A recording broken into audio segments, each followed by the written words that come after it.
एकदाशी की नाही रेल्वे सुटली आणि काय सांगू भावानो तुम्हाला लय भारी वाटलं. तर आम्ही 7 जण होतो त्यामुळे काय विशेष नाही. आम्हाला एक ब्लॉग मिळालेला. मिरजत 1 तासभर की नाही रेल्वे थांबणार होती आणि गवत्यानं काही ही खिडकी सोडायला नव्हती. अक्षाला म्हटलं जरासं जाऊन की नाही थंड काहीतरी घेऊन येऊया. मग 2 जिरा बॉटल घेतल्या. गवत्या म्हटला त्यातली मला एक दे. गवत्याला देऊन टाकलो आणि गवत्याची मज्जा बघा. आज आम्ही तिरुपती प्रवासामध्ये आज आमच्या दीपकनं भजी आणलेले, चक्क कांदा भजी आणि तंब्या भजी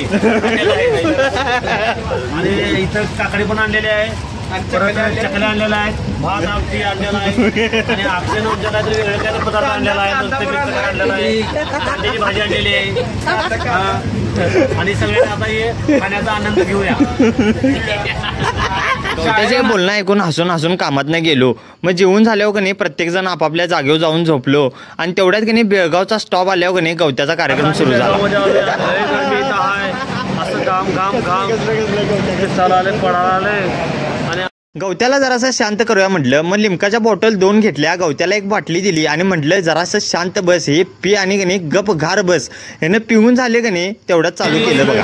बेळगाव रेल्वे स्टेशन आलो आहे आणि भैयानं सगळ्यांनी आता 2 बिस्लरीच्या बाटल्या आणि 2 लिमके दिलेल्या आहेत आणि लिमक्याला एवढं गार वाटले, जबरदस्त गार वाटले.